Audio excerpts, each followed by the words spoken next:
Hello and welcome to Encore with me, Jade Barker. Coming up in today's programme. He's the youngest son and musical heir of legendary Afrobeat pioneer Fela Kuti. Seun joins us in the studio to talk about beating his own path and his new record, A Long Way to the Beginning. Bridging cultural differences through art. Musicians from across the African continent come together for a special concert here in Paris to raise funds for the Central African Republic after months of sectarian violence. And what do you get when you cross the Chinese Bjork with a French singer simply known as M? A cultural fusion that both artists are hoping will help win them over new audiences. All that and more still to come, but first let's go meet our guest.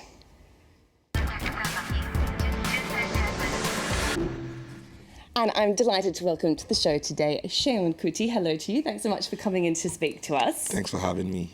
You're here in Paris as part of the festival Banlieue Bleue. You're a singer and a saxophonist, and you've just released a new album, as I just said, with your band Egypt 80. It's called A Long Way to the Beginning. Yeah.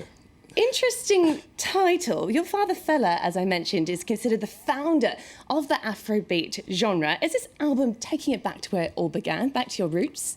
Well, I feel the music is always the roots. You know, we don't even have to go back. It's everywhere. You know, our roots is, that's where we stem from.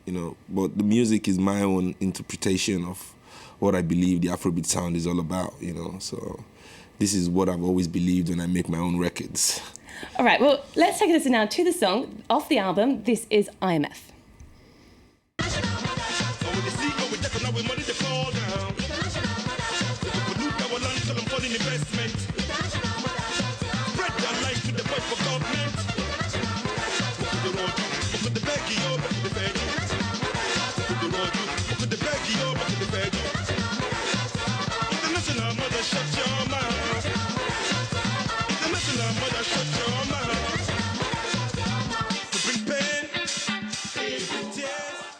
I love it. You're bopping along to your own song then. You really can't help doing that, can you? Pretty provocative lyrics, though, and it's a thinly veiled criticism of the International Monetary Fund. You're using the zombie metaphor there, as we just saw. What is it that you're trying to say in this song? Well, it's not only about the IMF. I feel the song, the title, as it is a representation of all multinational corporations in Africa, not just the policies of the IMF or the World Bank that are detrimental to the majority of us, because the so-called investments that they say will help Africa to grow are so far only benefited probably 2 or 3% of the continent. And what we as the general population and citizens of Africa see is the pollution, the destruction and the corruption of our system. I don't believe that the environmental degradation that we've experienced, is kind of equal to the investment that they say we have received from the so-called. You're very vocal in speaking out for what you believe in. Do you think that music, Afrobeat in itself as a musical genre is quite political. Do you think that you use your music as a way to express social criticism or highlight things that you think are wrong in society? Well, I think music and arts in general should be a mirror image of society, so whatever the majority is experiencing is what our art should represent, If you look back at the Renaissance time in Europe and the development of the European society, into a more equal society, it was led by artists and poets and authors who thought it was important to educate the people to know what's going on. And the same is necessary here in Africa today. Your father was one of those people who also used his art to speak out about what he thought was wrong. You actually started playing music from a very young age, and then your father passed away when you were just 14, and you took over his band, Egypt 80. Did you feel any pressure, or that you had some, rather big shoes to fill? Well, it wasn't really a takeover, but as you said, I was playing with the band since I was 8, And we just kept playing because we all believed in Fela's message, and I believe that the Egypt 80 is an African musical institution that shouldn't die because Fela is no longer with us. It should exist and train other band leaders, as Tony Allen has come from the band, Likadi Mashawan, Dele Shosimi, Femi Kuti, so many great artists, Seun Kuti, so Yeah, I feel it should you've got a large musical family, that's for sure. So I believe the band should continue to to be alive and kicking, you know. So for me, it wasn't a takeover. We just believed that Fela's band should still be there, and the band said, let's keep playing, and we're here today. Right, and you're a saxophonist, as I said, like your father. Was it him that influenced you to take up this instrument in particular? Definitely. He used to have a habit of lining up his saxophones in the living room when I was a kid. I was about 5, you know. Very curious, so I used to go and try and make it sound. That was the goal. You know, you blow, you know. And then when you get a little sound, you're happy. Then he caught me and said, stop playing with me, with my sax, it's not a toy. And he got me one, you know. So I've always had one, you know, and that was the beginning of the relationship with the saxophone. Right, and what do you think overall that is the importance of Afrobeat music for Africa?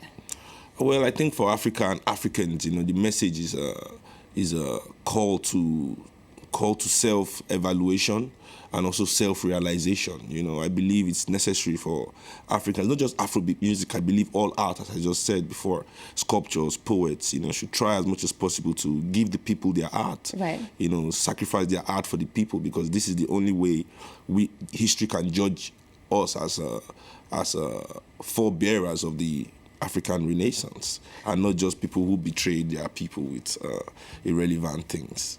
All right, well, we have to leave it there, unfortunately, but stay with us, Cheyenne, because I'm sure you're going to like this next story. Musicians from all over the continent, including Youssou N'Dour, have come together here in the French capital for a special concert to raise funds for the Central African Republic. Months of sectarian fighting have left the country's infrastructures badly hit, and the money collected will help rebuild a major art centre in the capital, Bangui.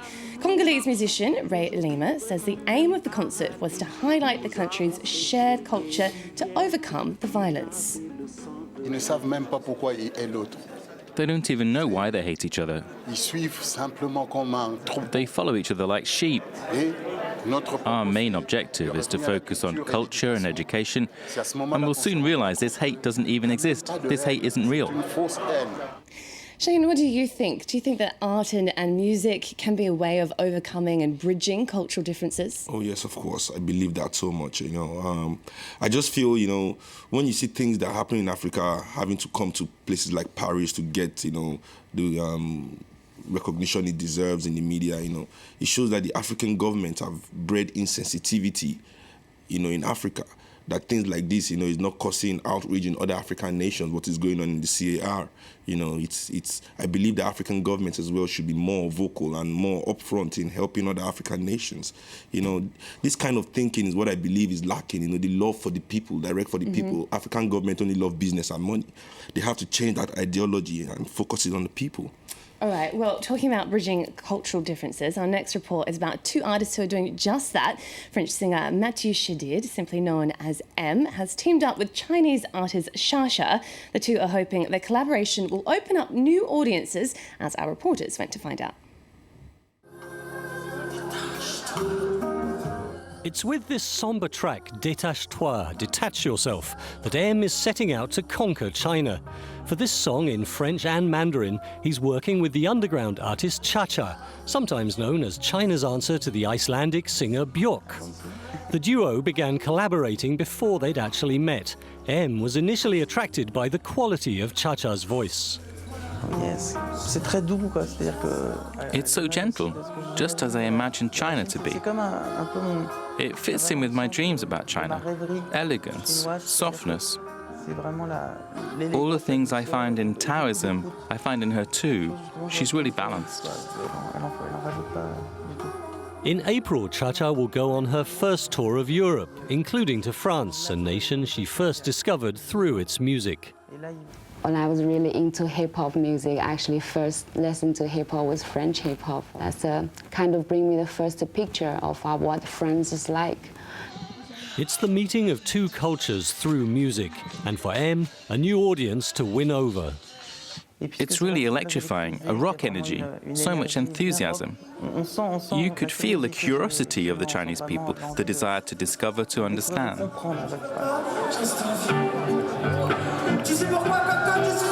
On stage in Shanghai, he mixed intimate songs with big hits. A crowd made up mainly of French speakers sung along. But the Chinese people in the audience enjoyed it too. I think that a few Chinese people would like M's style, because it's completely different from Chinese music. After sellout shows in Shanghai and other parts of China, M is heading for Beijing and Singapore as he seeks to please his ever-growing army of Asian fans.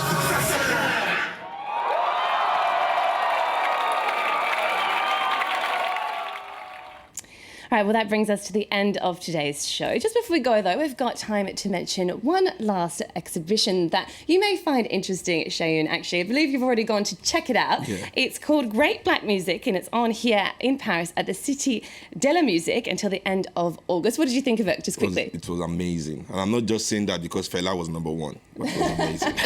All right, well, if you can't get here to Paris to check it out, it features from blues to hip-hop and legends from Bob Marley to Billie Holiday, and it's an immersive exhibition which joins the dots between the different musical genres of the African diaspora. If you can't make it here, here's a sneak peek. Enjoy and see you for more culture news soon.